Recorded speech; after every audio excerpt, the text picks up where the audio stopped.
दिल्ली जा रहे हैं बच्चे, बाहर पढ़ रहे हैं, जो लिव इन रिलेशनशिप पे आपने कहा था सर। अगर आप बच्चों की युवा पीढ़ी की बात कर रहे हो तो मैं बहुत ज़्यादा परेशान हूँ और कंसर्न हूँ। नोएडा में मैंने हुक्का बैन करवाया है सरकार से लड़के। हम ऐसे घर में रहते थे कि जहाँ पर हमने एक एक दीवारों को पक्का होते हुए देखा है। पूरे मोहल्ले में पहला फ्रिज हमारे घर आया। मोहल्ले के लोग बर्फ देखने आते थे। हर एक टेलीविजन का अपना एक सेट ऑफ रूल्स होता है क्या? किसी भी एंकरिंग जब आप कर रहे हैं, एक बोलने का लहजा आपका होना चाहिए। होता क्या है कि हम भेड़ चाल में चल रहे हैं। हाँ। अगर एक तेज बोल रहा है तो आप भी तेज बोल रहे हैं। हाँ। और वो ट्रेंड बन जाता है। हाँ। हिंदी जो है वो मेरी माँ भी है और हिंदी जो है मेरे पिता भी हैं। अरे हिंदी नहीं होती तो भैया आज यहाँ बैठा नहीं होता, रोजी रोटी नहीं चलती। जितने एग्जाम मैंने दिए कोई सोच नहीं सकता उतने एग्जाम में। दुर्भाग्य की बात यह है कि एक में भी पास नहीं सब में फेल।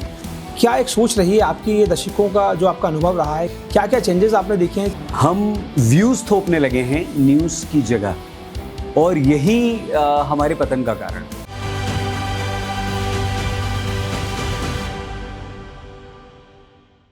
नमस्ते, नमस्कार, मैं हूं आकाश शर्मा और दोस्तों आप देख रहे हैं वीर भारत पॉडकास्ट सीरीज़ को। हम इस समय मौजूद हैं भारत भवन की इस पावन भूमि पर, जहां पर उद्दंत मार्तंड कर कार्यक्रम हो रहा है। इस कार्यक्रम को आयोजित करवाया जा रहा है Makhanlal Chaturvedi national university of journalism and mass communication और वीर भारत न्यास मध्य प्रदेश शासन के द्वारा। दोस्तों इस कार्यक्रम और इस पॉडकास्ट सीरीज़ में हम आपको मीडिया जगत के उन तमाम लोगों से मिलवा रहे हैं जिनके स्टोरीज़ हम लोग देखते आ रहे हैं, सुनते आ रहे हैं, जिनके काम हम देखते आ रहे हैं और जिन्होंने समाज को किस प्रकार से नई दिशा दिखाई है, उन सभी लोगों से मिल रहे हैं। पर आज का ये पॉडकास्ट अपने आप में बहुत ज़्यादा खास होने वाला है, क्योंकि आज के गेस्ट का इंट्रोडक्शन की उन्हें ज़रूरत नहीं है, क्योंकि आज हमारे साथ मौजूद है एक बहुत ही खास मेहमान सैयद अंसारी साहब।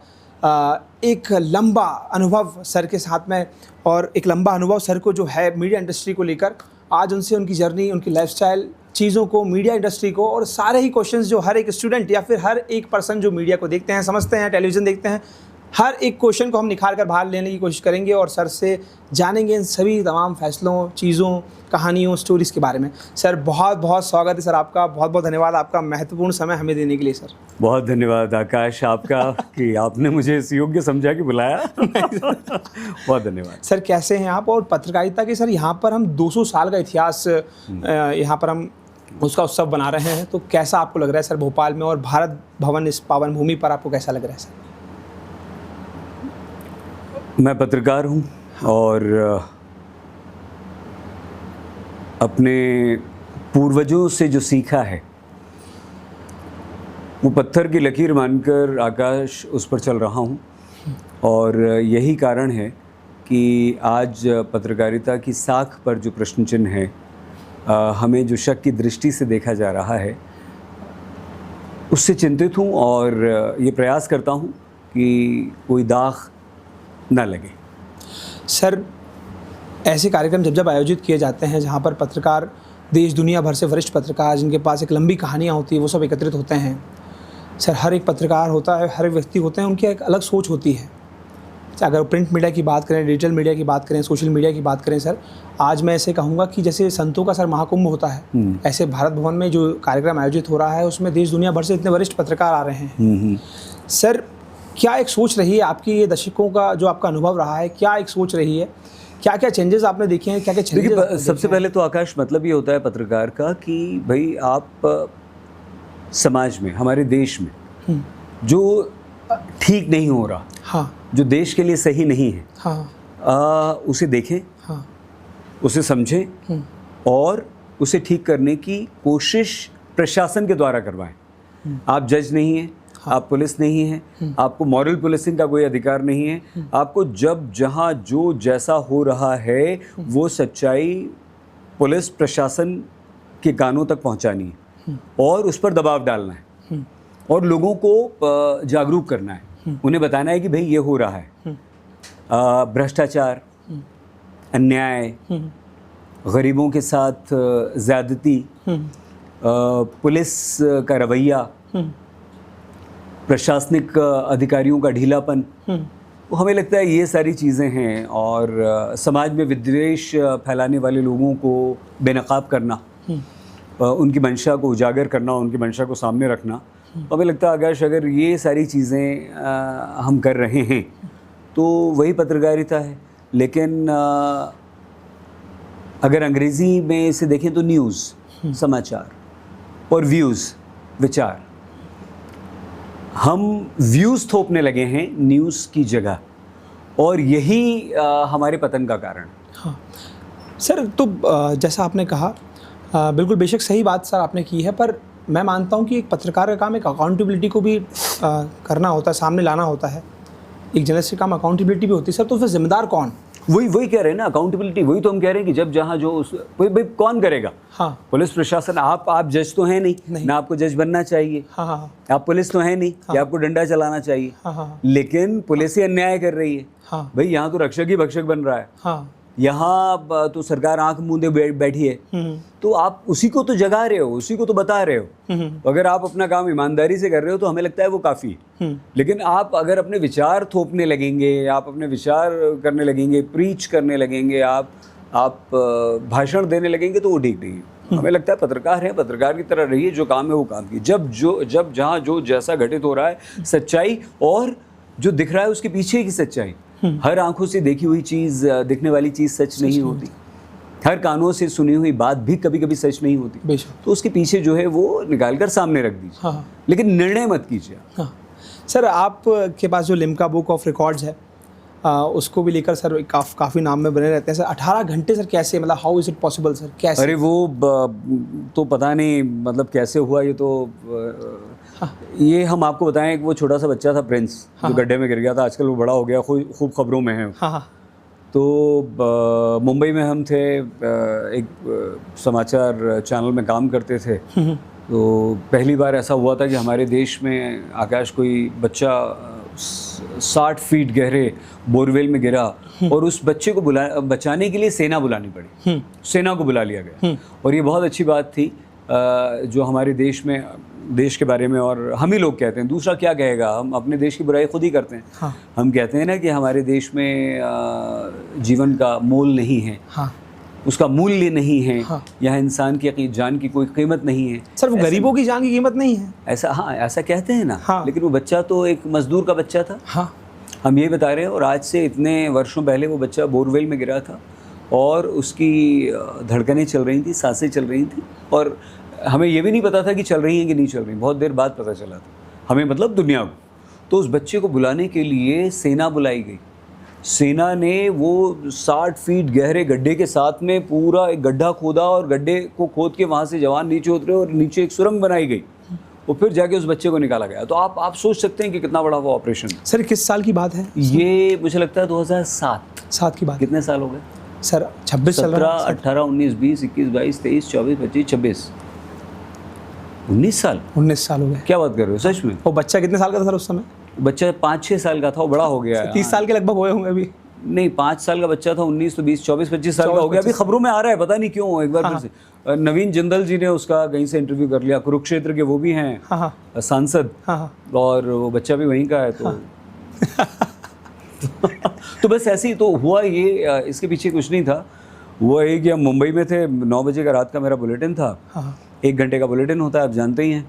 10 बजे छुट्टी हो जानी थी, घर जाना था। लेकिन जब शुरू किया तो पूरे दिन से खबर में थी कि भाई बच्चा बचाना है। तो हमारे संपादक ने ये निर्णय किया कि भाई अब हम इसी खबर पर रहेंगे 1 घंटा, और कोई खबर नहीं दिखाएंगे। तो आप अनाउंस कर दो कि 1 घंटे तक हम सिर्फ इस बच्चे की खबर आपको दिखाएंगे। अब पता नहीं उन्हें क्या हुआ 1 घंटे के बाद, जब 1 घंटा ख़त्म होने वाला हुआ, तो हमारे कान में जो ईपी एंकर्स को लगा होता है, आपके लगा है कि नहीं लगा? नहीं सर, वो पॉडकास्ट में नहीं होता। तो कान में आवाज़ आई कि कंटिन्यू करो, इसी खबर पे रहो। 11 बज गए, कंटिन्यू करो। 12 बज गए, रात 12 बज गए। तो अच्छा, ये हम आपको बता दें कि ये विदाउट ब्रेक चल रहा है। ब्रेक नहीं था इसमें कुछ भी। ब्रेक हो गया तो कोई फ़र्क नहीं पड़ता। बच्चा तो कम से कम वो 24-25 घंटे या उससे भी ज़्यादा तक था। 18 घंटे तो सिर्फ हमने एंकरिंग की विदाउट ब्रेक। तो रात 9 बजे से लेके दोपहर दूसरे दिन 3 बजे तक। सर तो बीच में आपको लगा होगा कि क्या हो रहा है बाहर, ये कंटिन्यू नहीं, फिर उसके बाद क्या हुआ कि वो एक देश भावना उस बच्चे के साथ जुड़ गई। और क्या किया गया कि टेलीफोन लाइंस खोल दी गई। शायद 11 साढ़े 11 बजे ही हो गया कि टेलीफोन लाइंस खोल दी गई कि आप उस बच्चे के बारे में कुछ बात करना चाहते हैं तो कीजिए। तो लोग बात करने लगे कि हम इसके लिए प्रार्थना कर रहे हैं, हम इसके लिए दुआ कर रहे हैं, ये बच्चा बच जाए, हमारी सेना के जवानों के लिए, उनकी इस मेहनत के लिए, प्रशासन की तारीफ़ और ये और वो सब लोग फ़ोन करने लगे। हाँ। तो फ़ोन आने लगे तो हमारा काम ये था कि अपडेट देते रहते थे। हाँ। कि ये बच्चा अभी देखिए इसने हाथ हिलाया, अभी उसको कैमरा डाला गया था अंदर तो दिखने लगी थी उसकी इमेज। गड्ढे में रस्सी के द्वारा कैमरा डाल दिया गया था तो उसकी इमेज दिखने लगी थी। अच्छा, वो बड़ा दर्दनाक मंजर था, एक छोटा सा बच्चा और 60 फीट गहरे गड्ढे में, वहाँ पर कीड़े मकोड़े आ रहे थे, गीली मिट्टी थी। सोचिए, बोरवेल मतलब गीला पानी, वो वहाँ पड़ा हुआ था। और एक दृश्य तो बड़ा हृदय विदारक था कि एक कीड़ा उसके पास आ रहा था और बच्चे ना खाया था ना पिया था उसने कुछ, तो उसे ऐसे बच रहा था उस कीड़े से, ऐसे दूर करने की कोशिश कर रहा।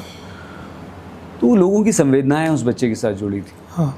तो सब फ़ोन करके दुआ कर रहे थे, प्रार्थना कर रहे थे कि बच्चा बच जाए, बच जाए, बच जाए, बच जाए। तो वो हमसे बात कर रहे थे कि अब इसकी क्या स्थिति, तो हम बताते थे कि अब देखिए, आप देख ही रहे हैं यहाँ चल रहा है। सर, ऐसी कोई और स्टोरी आपके पास में है जो आज भी आपके मस्तिष्क में मुंबई हमला। मुंबई हमला 26 मैं हिल जाता हूँ 26/11 वाला। जब मैं दूसरे चैनल में आ गया था, दिल्ली आ गया था। हाँ। मुंबई में नहीं था। हाँ। ATS चीफ हेमंत करकरे हाँ। मारे गए थे, वो शहीद हुए थे। कुछ देर पहले तक हम उन्हें डिस्क्राइब कर रहे थे कि देखिए हमारी पुलिस और ये सब ने मोर्चा संभाल लिया है और ATS वहाँ पर पहुँच चुकी है और ये ATS चीफ हेमंत कर रहे हैं, खुद लीड कर रहे हैं, खुद सामने, और वो दिखा रहे थे हम। लेकिन क्या हो रहा था कि कुछ देर में हम सभी एंकर्स को बदला जा रहा था। तो ये कम से कम सुबह 3 बजे की बात, रात 3 बजे की बात। अचानक से कहा कि हेमंत करकरे को गोली लग गई। सो जिसे आप अभी आप मुझसे बात कर रहे हैं और आप 2 मिनट के लिए बाहर गए और पता चला कि शहीद अंसारी गए, गोली लग गई, उन्हें मर गए, तो आप सोचिए आपकी मनस्थिति क्या होगी। आपके मन मस्तिष्क पे क्या असर पड़ेगा। तो खैर वो भी पूरी रात एंकरिंग की थी, कई घंटे तक की थी, हम कोई भी घर नहीं गया था। लेकिन उस दौरान ये जो खबर आई थी उसने हिला कर रख दिया था। पहले तो विश्वास ही नहीं हुआ। हाँ। कान में बोले जा रहे हैं कि अरे भैया बोलो बोलो बोलो, ब्रेकिंग चल रही है, लेकिन आप कैसे बोलोगे। आप कैसे उस व्यक्ति के बारे में जिसकी अभी आप तारीफ कर रहे हो कि पूरा मोर्चा संभाल लिया है, पुलिस आ गई है, ATS की टीम आ गई है और ताज होटल के बाहर, गेटवे ऑफ इंडिया के बाहर ये मौजूद हैं और आतंकवादियों को ढेर कर दिया है, ये कर दिया है, वो कर दिया है, और अचानक से उन्हें गोली लग गई, वो नहीं रहे। बड़ी तकलीफ होती है। सर, हर एक टेलीविज़न का अपना एक सेट ऑफ रूल्स होता है क्या? किसी भी एंकरिंग जब आप कर रहे हैं, एक बोलने का लहजा आपका होना चाहिए या फिर विजुअल्स चल रहे हैं? नहीं, बिल्कुल। देखिए होता क्या है कि हम भेड़ चाल में चल रहे हैं। हाँ। अगर एक तेज बोल रहा है तो आप भी तेज बोल रहे हैं, एक चिल्ला रहा है तो आप भी चिल्ला रहे हैं। हाँ। और वो ट्रेंड बन जाता है। लेकिन हमें लगता है कि नहीं, ऐसा नहीं होना चाहिए। जो आपकी अपनी पर्सनालिटी है, आपकी आवाज़ है, आपकी स्टाइल है, आपको वही रखना चाहिए। मैं बच्चों को भी जब पढ़ाता हूँ तो उनसे ये बोलता हूँ कि किसी को कॉपी करने की ज़रूरत नहीं है। नहीं। हर इंसान की इस दुनिया में कोई ऐसा पैमाना नहीं बना जो किसी की आवाज़ की खूबसूरती या अच्छी आवाज़ को नाप सके। इस दुनिया में कोई ऐसा पैरामीटर्स नहीं है कि जो खूबसूरती को डिफाइन कर पाए। ठीक है, एक नैन नक्श फिजिकल अपीयरेंस, ठीक बात है, लेकिन आप क्या कहेंगे उन प्रेमी प्रेमिकाओं को है ना, जो दुनिया की आपकी और हमारी दृष्टि में वो लड़की सुंदर नहीं है, लेकिन उस लड़के से पूछो उसके लिए इस दुनिया की सबसे खूबसूरत लड़की है, या उस लड़की से पूछो कि इस दुनिया का वो सबसे खूबसूरत मर्द है। हाँ। सबसे प्यारा मर्द है ना। तो ये प्रेम की बात होती है। तो हमें लगता है कि कोई पैमाना नहीं, जब दिल से दिल जुड़ते हैं तो वही आपके लिए जो आपके दिल को छूता है वो सबसे खूबसूरत व्यक्ति होता है। सर, जब आपने टीवी इंडस्ट्री के अंदर पहला कदम रखा तो आप फर्स्ट डे से ही ऐसा बात करते हैं या भी टोन थी कि आपने भी अपने आप को निखारा? मुझे ट्रेनिंग मिली ऑल इंडिया रेडियो की। हाँ। मुझे ट्रेनिंग मिली दूरदर्शन की। हाँ। और आपके पिताजी भी और आपको बहुत मज़ा आएगा कि मैं भोपाल दूरदर्शन में भी मैंने काम किया। बहुत कम लोग जानते सर इसे। हाँ, भोपाल दूरदर्शन के लिए भी मैंने काम किया, लेकिन दिल्ली बैठ के काम किया। अच्छा। हाँ। भोपाल दूरदर्शन पर कोई प्रोग्राम प्रेजेंट नहीं किया, कोई एंकरिंग नहीं की, कोई शो नहीं किया। हाँ। लेकिन भोपाल दूरदर्शन के लिए मैंने प्रोग्राम प्रेजेंट किए और दिल्ली से बनाकर यहाँ मध्य प्रदेश में घूम के अच्छी अच्छी डॉक्यूमेंट्रीज बनाई। हाँ। तो मुझे ट्रेनिंग मिली ऑल इंडिया रेडियो की। तो ऑल इंडिया रेडियो में ये सब कुछ है, माइक। हाँ। और वहाँ पर ये कहा जाता है कि आपको you have to convey each and everything through your voice, your anger, your emotions, everything. और आवाज़ ही आपकी सब कुछ है, रेडियो। तो मैंने रेडियो से शुरुआत की। रेडियो में सिर्फ ये आकाशवाणी है। अब आप लता मंगेशकर और मोहम्मद रफ़ी की आवाज़ में फिल्म बैजू बावरा का ये गीत सुनिए। तो इस तरह से शुरुआत की, फिर धीरे से हम न्यूज़ में मौका मिल गया। हाँ।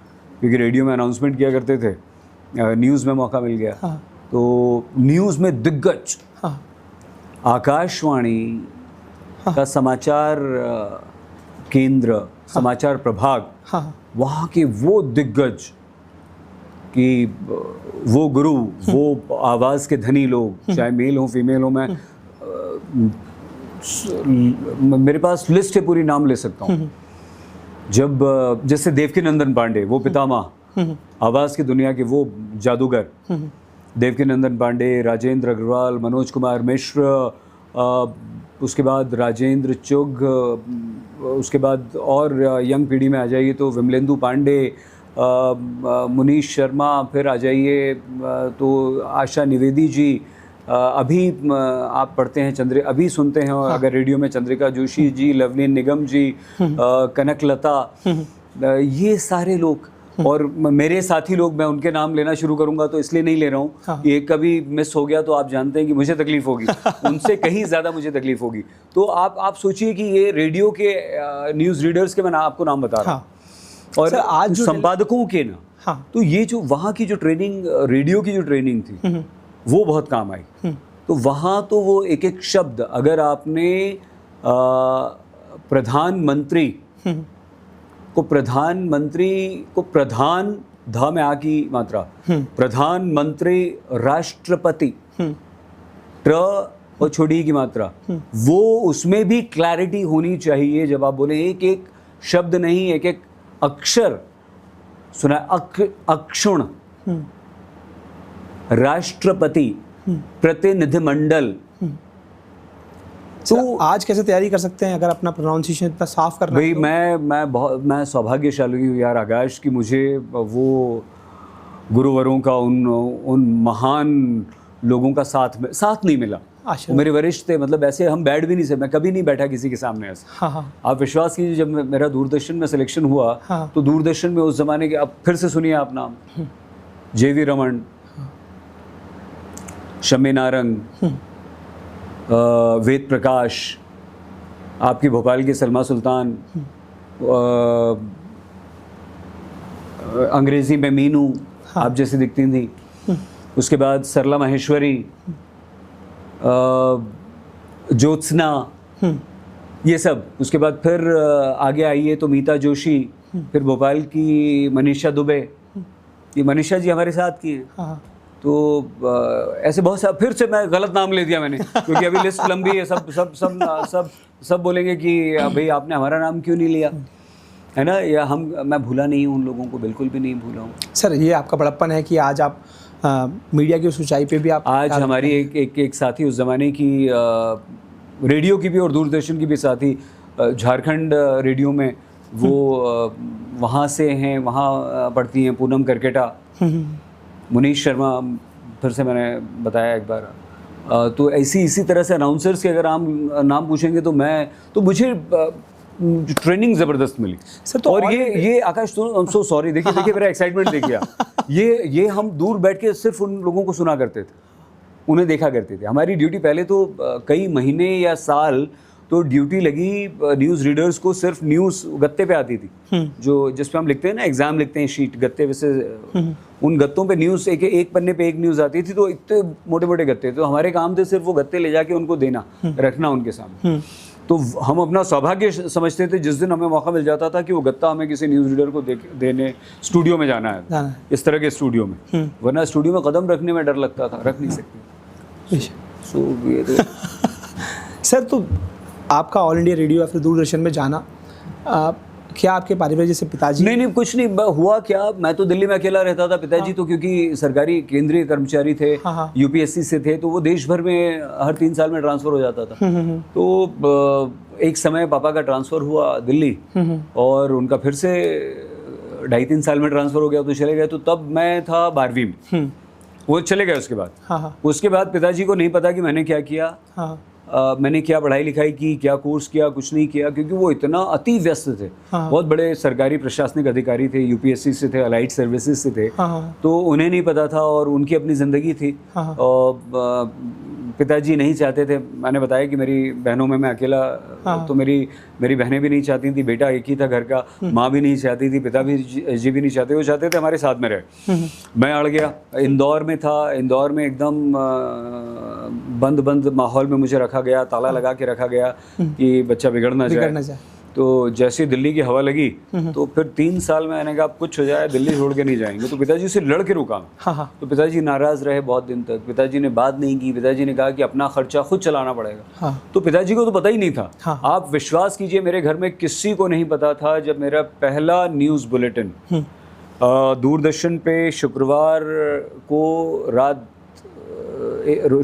एक फिल्म आती थी शाम को 7:30 या 8 बजे से 11-12 बजे तक चलती थी हर शुक्रवार, और सब लोग देखते थे। और उसमें रात 10:30 बजे 2 मिनट की हेडलाइंस आती थी बस।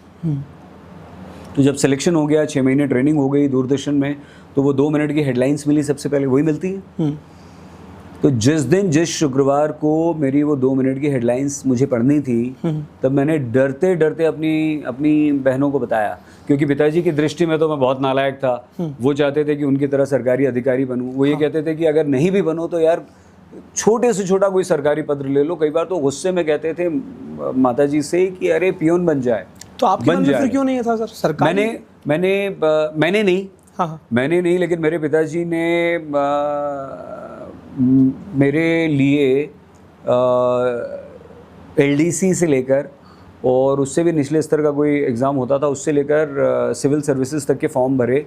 और आकाश, आप विश्वास नहीं करोगे कि जितने एग्ज़ाम मैंने दिए, कोई सोच नहीं सकता उतने एग्ज़ाम दे। लेकिन सबसे यहाँ पे दुर्भाग्य की बात यह है कि एक में भी पास नहीं हुआ, सब में फेल।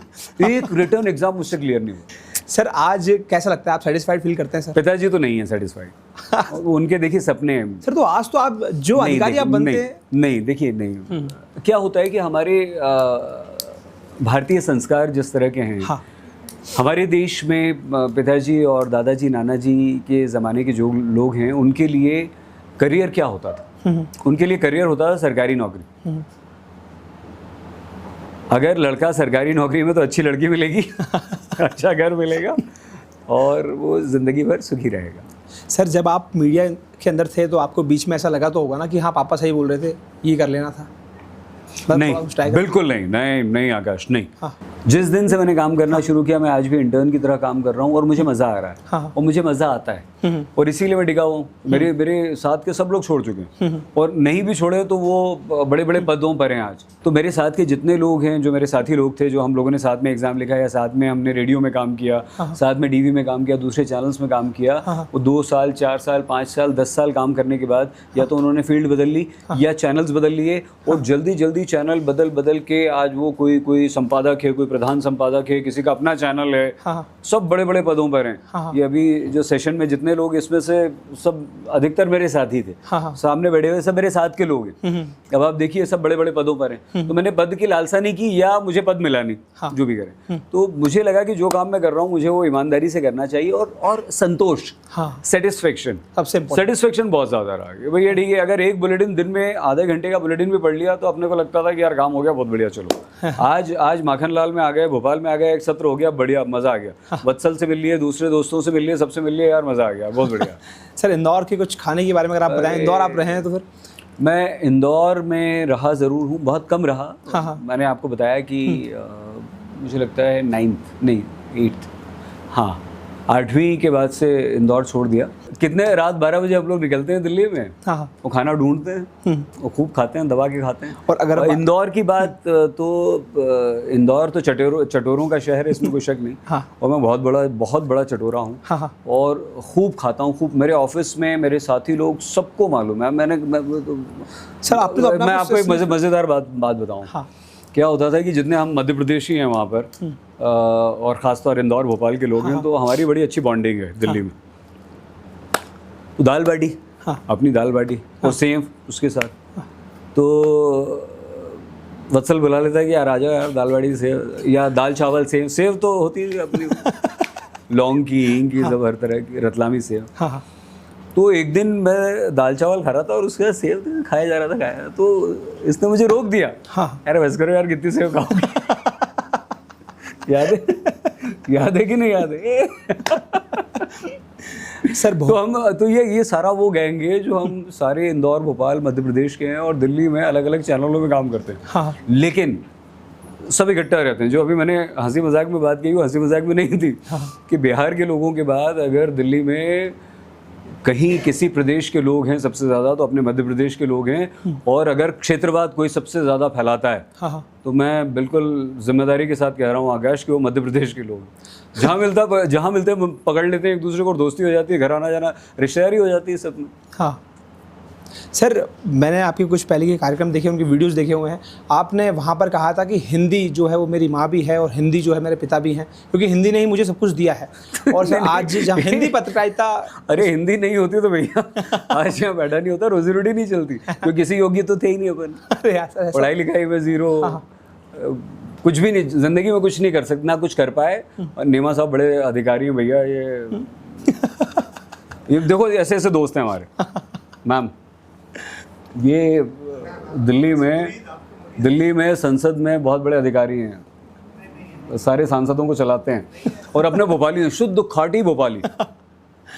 भाषा सुनोगे तो आप मज़ा आ जाएगा। तो हम रात को मस्ती करते हैं, रात 12 बजे मिलते हैं और सुबह 6 बजे तक घूमते हैं, खूब खाते पीते हैं। हाँ सर, फिर आपने क्या अपने आप को सर? हाँ, हिंदी नहीं यार, अरे हिंदी सुन लो यार। उसके पहले आप बताइए सर, आपने बताया हम घूमते फिरते हैं रात में, हम खाना ऐसा खाते हैं, तो फिर आज जो आप सर फिट एंड फाइन, और जो आपको चेहरा की चमक, ये मिथ है कि ज़्यादा खाने से वेट बढ़ता है और मोटे हो जाते हैं। अरे ये उसने जैसा आपको बनाया वैसे ही रहते हो यार, कुछ भी कर लो। हाँ वैसे कुछ भी नहीं, कई सारे मेरे साथी हैं जो एकदम पतले भी हो गए हैं। लेकिन खैर मुझ पे आकाश असर नहीं पड़ता। भयंकर खाता हूँ। अभी आप भरपेट खाना खिलाइए, भोजन करवाइए। लेकिन भोजन में एक तो शुद्ध शाकाहारी हूँ, और दूसरा दाल चावल सिर्फ। मतलब आप महीने, 2 महीने, 6 महीने भी सिर्फ सुबह शाम दोपहर दाल चावल खिलाओगे तो खा लेता हूँ। कुछ नहीं, सब्जी भी नहीं चाहिए उसके साथ, और दबा के खाता हूँ। और जैसे आपके घर आया तो नखरे भी नहीं, आपने जो बनाया वो खा लूँगा, बढ़िया खा लूँगा, अच्छी तरह से खा लूँगा। फिर 1 घंटे बाद कहीं जाऊँगा दूसरी जगह, वहाँ खाना मिल जाएगा तो वहाँ भी खा लूँगा। फिर 2 घंटे बाद कहीं और खाना मिल जाएगा तो वहाँ भी खा लूँगा। मतलब एक दिन में अगर 5, 6, 7, 8 बार खाना आप खिला सकते हो तो मैं खा लूँगा। बेशक सर। सर आज जो बच्चे इतनी मेहनत कर रहे हैं, माखनलाल चतुर्वेदी विश्वविद्यालय से भी जो बच्चे निकल रहे हैं, तमाम जो मीडिया स्टूडेंट्स हैं, जो भी मीडिया कॉलेजेस सर वहाँ से बच्चे निकल रहे हैं, उनके लिए एक आखिरी सवाल आपसे मेरा यही है कि क्या एक राय आपकी है, जैसा आपने भी बताया, जो गंभीर विषय आपने बताया कि दिल्ली जा रहे हैं बच्चे, बाहर पढ़ रहे हैं, जो लिव इन रिलेशनशिप पे आपने कहा था सर, वो वाकई सच्चाई भी है उसमें। तो एज एन पेरेंट अगर हम आपको देखें सर, तो आप कैसे देख रहे हैं दुनिया को? आपका चश्मे का जो नज़रिया है वो क्या कह रहा है? पत्रकारिता से हटकर अगर आप बच्चों की, युवा पीढ़ी की बात कर रहे हो, तो मैं बहुत ज़्यादा परेशान हूँ और कंसर्न हूँ। नोएडा जहाँ मैं रहता हूँ, नेमा साहब जानते हैं, नोएडा में मैंने हुक्का बैन करवाया है सरकार से लड़ के। पुलिस प्रशासन से लंबी लड़ाई लड़ने के बाद मैंने वहाँ पर हुक्का, जो शीशा जिसे आप कहते हैं, वो बैन करवाया। नोएडा में आप हुक्का नहीं पी सकते। आपको हुक्का पीना है, आप दिल्ली जाओ। दिल्ली में चल रहा है, दुनिया में चल रहा है, हर जगह चल रहा है, लेकिन मैंने बैन करवाया क्योंकि वो बच्चों को नशे की तरफ ले जा रहा था। आजकल फैशन है सिगरेट पीना, और लड़कों से ज़्यादा लड़कियां सिगरेट पीती हैं। एक बार लड़का आपको अगर 10 बच्चों का गैंग खड़ा हुआ मिल जाए और उसमें 5-5 हैं, तो हो सकता है कि 3 लड़के या 2 लड़के सिगरेट पिएं, लेकिन 5 में से 4 लड़कियां सिगरेट पी रही हैं। सो मुझे लगता है नशे से बच्चों को दूर रहना चाहिए, नशा नहीं करना चाहिए, और संबंधों में ईमानदार होना चाहिए, क्योंकि हम जिस पाश्चात्य सभ्यता संस्कृति के पीछे दौड़ रहे हैं, हम आधे अधूरे मन से पूरी तरह से हमने अपनाया नहीं है। हम देखा देखी में वहाँ चले गए हैं, देखा देखी में हमने उसको अपना लिया। अब हम उनकी तरह खुले विचारों वाले बनना चाहते हैं, लेकिन हम भावुक हैं, हम इमोशनल हैं, तो हम प्रैक्टिकल होके उनके साथ नहीं जुड़ पाते। हमारी भावनाएं आ जाती हैं, हमारे इमोशंस आ जाते हैं, और वहाँ पर फिर लड़ाई झगड़ा शुरू होता है। फिर वहाँ पर कई बार उसके इतने गंभीर परिणाम होते हैं कि आत्महत्या तक बात पहुँचती है, हत्या तक बात पहुँचती है। और ऐसे बहुत सारे एग्जाम्पल्स हैं कि बच्चे जो साथ में रहते हैं, लिव इन में रहते हैं, वो एक समय के बाद अलग नहीं हो पाते। और ये अधिकतर लड़कियों में परेशानी। मैं कहूँगा अपनी बच्चियों से कि वो ख्याल रखें, अपना ध्यान रखें, क्योंकि वो दिल से जुड़ जाती हैं। वो जिसके साथ रह रही हैं वो फिर उसे अपना पति भी मान बैठती है, सब कुछ मान बैठती है। लेकिन जो लड़का रह रहा है वो ये जानता है कि मुझे 2 महीने, 4 महीने, 6 महीने इसके साथ रहना है, उसके बाद कहीं और शादी करनी है। वो दिल दिमाग से उससे नहीं जुड़ा होता है। तो मुझे ये बातें बहुत ज़्यादा परेशान कर रही हैं, और ये हमारी युवा पीढ़ी को बहुत ज़्यादा ख़राब कर रही हैं। बिल्कुल सर। ये बातें तो नशा, पहली बात नशा नहीं, और दूसरी बात संबंधों में ईमानदारी बहुत ज़रूरी है। पाश्चात्य सभ्यता संस्कृति का अनुसरण ना करें। जो भी कर रहे हैं वो दोनों को पता होना चाहिए। ये ना हो कि आप मॉडर्न बनने के चक्कर में, अंग्रेज़ बनने के चक्कर में आपको लगता है कि यही जीवन है, और फिर आपकी भारतीयता जाग जाती है, आपके संस्कार कहीं ना कहीं मन में हैं, वो निकल पड़ते हैं, और फिर परिणति ये होती है कि आपका या तो आप टूट जाते हैं, मानसिक तौर पर बीमार हो जाते हैं, डिप्रेशन में चले जाते हैं। और एक्सट्रीम में अगर उसको देखें आकाश आप, तो फिर आत्महत्याएं होती हैं और हत्याएं भी होती हैं। अगर मैं आपसे एक सवाल और पूछूं कि ये तमाम जितनी भी चीज़ें रही हैं आपके जीवन में, मुझे ऐसा बताया गया था कि जिस वर्ग से आप आते हैं, जिस परिवार से आप आते हैं, वहाँ पे जो उड़ान आपने इतनी ऊपर है आपकी, जो ये कैसे आपने जो भरी है उड़ान, अपने पंखों को खोला है, जो हर एक छात्र, हर एक बच्चा चाहता है अपने पंख खोलकर ऊपर उड़ना। मुझे जो आपके बारे में बताया गया था, और जहाँ तक मैंने देखा है कि आप एक मध्यम वर्गीय परिवार से आते थे, परंतु आपने बताया सर कि आपके पिताजी यूपीएससी के अधिकारी थे। नहीं, लेकिन मैं आपको बता दूं, मेरे पिताजी, अब आपको सच्चाई तो ये है कि हमारे पूरे ख़ानदान में पहले ग्रेजुएट मेरे पिताजी रहे। और इंदौर में हमने मैंने और अब मेरी बहनें गवाह हैं, साक्षी हैं कि हम ऐसे घर में रहते थे कि जहाँ पर हमने एक एक दीवारों को पक्का होते हुए देखा है। मेरे पिताजी की जब सैलरी आती थी तो 1 महीने की सैलरी आई तो उस महीने क्या करते थे कि वो एक दीवार खड़ी करवा देते थे, प्लास्टर नहीं होता था। फिर दूसरे महीने सैलरी आई तो प्लास्टर करवा दिया। हमारा घर हम बच्चों ने यहाँ तक देखा है कि हमारा घर जो बना, जो पक्का बना या जो बेहतर बना, वो एक साथ नहीं बना कि घर तोड़ दिया पूरा, आप जाके किराए पे कहीं रहने लगे। हम उसी घर में रहते थे और एक दीवार बन जाती थी, फिर पैसे इकट्ठे होते थे। सरकारी नौकरी में होने के बावजूद, भाई उस ज़माने में पिताजी 1960 के बैच के हैं। तो आप सैलरीज कितनी होती थी? पर सर टॉप टायर 1 तो उसमें उस समय भी तो फिर भी कितनी होती थी? जो मुझे याद है उस ज़माने में पिताजी को 130 या 35 रुपये सैलरी मिला करती थी। वो नेमा जी बेहतर बता पाएंगे कि वो आजकल तो 7th पे कमीशन सर, 8th पे कमीशन कौन सा चल रहा है? 7th पे कमीशन। तो आज तो सैलरी 150, बिल्कुल ठीक कह रहा हूँ। क्लास 1 गस्टेड ऑफिसर थे वो, इसमें कोई शक नहीं, और वो 150 बता रहे हैं। तो मैंने हो सकता है 130-35 होगा। तो हमने इस तरह से देखा, लेकिन ये सच्चाई है। शिक्षा का महत्व हमने ये देखा कि पूरे ख़ानदान, घर की बात नहीं कर रहा हूँ, ख़ानदान की बात कर रहा हूँ, पूरे ख़ानदान में पहले ग्रेजुएट, और आज स्थिति ये है कि हमारे घर में डॉक्टर्स हैं, हमारे घर में इंजीनियर्स हैं, हमारे घर में बड़ी बड़ी मल्टीनेशनल में काम करने वाले बच्चे हैं। उनके बाद हर बच्चा ग्रेजुएट है, कम से कम ये कह सकता हूँ। तो ये शिक्षा का महत्व भी हमने देखा। और आप बिल्कुल ठीक कह रहे हैं, इंदौर के एक ऐसे मोहल्ले में जहाँ पक्के घर कम हुआ करते थे, उसमें हमारा घर था। और आपको और बताऊं, मुझे कोई शर्म और संकोच इस बारे में बात करने में बिल्कुल नहीं है। सरकारी नल से हमने पानी भरा है। सरकारी नल समझते हैं? बेशक।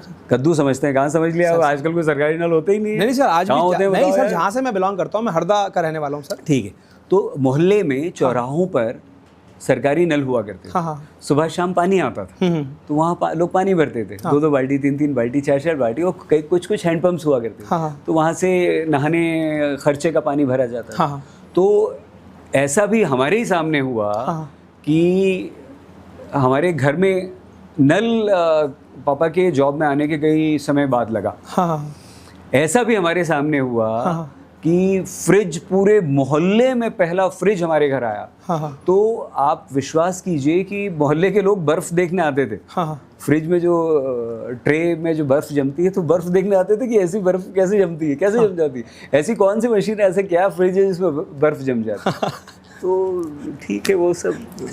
सर, भोपाल की कुछ ऐसी जगह हैं जिनके बारे में आपने उल्लेख करना चाहेंगे? भोपाल में भी अरे यार, कैसी तौबा तौबा, कैसी बात कर रहे हो। हाँ।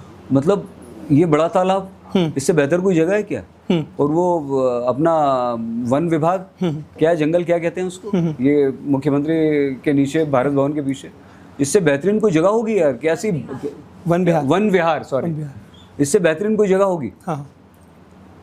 होगी, है, बताओ। नहीं सर, भोपाल पे तो आके बैठ जाओ, और फिर उसके अलावा पुराना भोपाल, उसके अलावा न्यू मार्केट, उसके अलावा भोपाल। मैं ये कहता हूँ कि पर अब तो सर आप ऐसी जगहों पर जाएंगे तो आपको 10 लोग तो फिर वहाँ पर कवर अप करने आते हैं सर फोटो, तो फिर आपको परेशानी फील होती है सर? नहीं, परेशानी क्यों होगी यार? अच्छा, आपके साथ परेशानी हो रही है? हाँ, आप लोग मुझे निकाल के ले आए, मैं तो मस्त था वहाँ। और हाँ, मैं ये कहता हूँ कि भोपाल, अगर हम पहाड़ी अपने इलाकों को, शहरों को छोड़ दें, तो मैदानी शहरों में भोपाल हमारे देश का सबसे सुंदर और खूबसूरत शहर मैं मानता हूँ। हाँ सर, यहाँ का टेरेन, हाँ, और यहाँ की ग्रीनरी, यहाँ के जो बेहतरीन तालाब हैं, यहाँ के जो लोग हैं, लोग तो इतने अद्भुत हैं कि पूछो मत आप।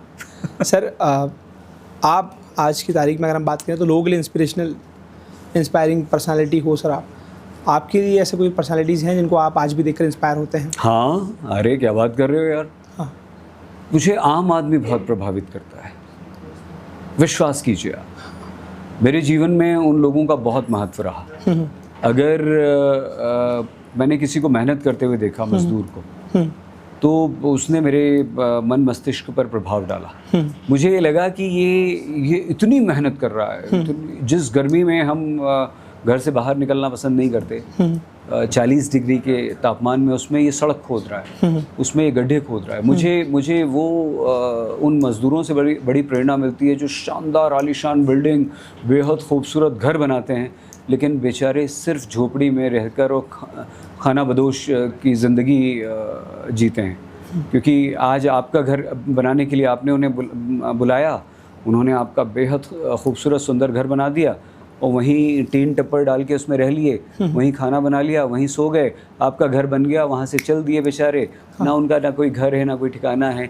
इसी तरह वो लोग जो ठेले लगाते हैं, इसी तरह वो लोग जो मैंने देखा है हमारे फिल्म सिटी में, वत्सल, फिल्म सिटी में एक मिश्रा जी हैं हमारे, बिहार के मिश्रा जी हैं।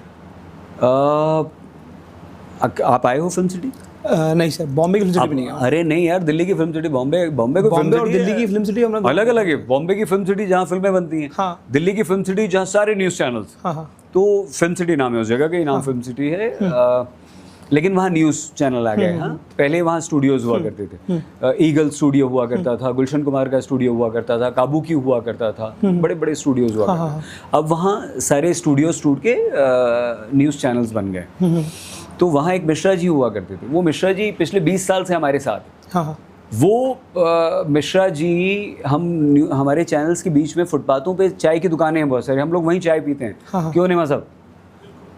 अपना हमारा एक साथी भी है, हमारा एक साथी है ददन विश्वकर्मा, जो पत्रकार था, जिसने पत्रकारिता छोड़ दी, नौकरी छोड़ दी, और हमारे ऑफिस के सामने ही पोहे, अपने इंदौरी पोहे, साबूदाने की खिचड़ी, चाय और जलेबी, उसने वहाँ पे दुकान खोल ली।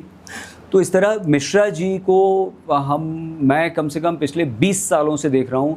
मिश्रा जी वहीं दुकान लगाते हैं, वहीं दोपहर का खाना बनाते हैं, वहीं रात का खाना चाय बनाने के साथ साथ करते हैं, दुकान समेटते हैं, वहीं फुटपाथ पे सो जाते हैं। बारिश हो, गर्मी हो, सर्दी हो, और दिल्ली की सर्दी जहाँ तापमान 1-2 डिग्री तक पहुँच जाता है, जहाँ आप अपने घर के खिड़की दरवाजे बंद करके ब्लोअर लगाते हैं, उसके बाद भी आपकी ठंड नहीं जाती, तब भी ठंड लगती है आपको। दिल्ली में इतनी भयंकर, इतनी ख़तरनाक ठंड पड़ती है। बेशक।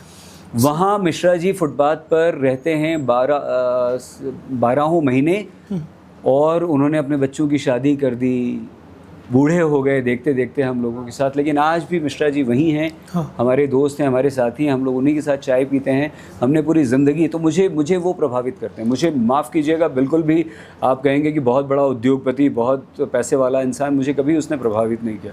मुझे तो वो मिश्रा जी प्रभावित करते हैं। मुझे वाकई सर बहुत ही इंस्पायरिंग स्टोरी है सर मिश्रा जी की। सर एक आखिरी सवाल बस मेरा आपसे यही है कि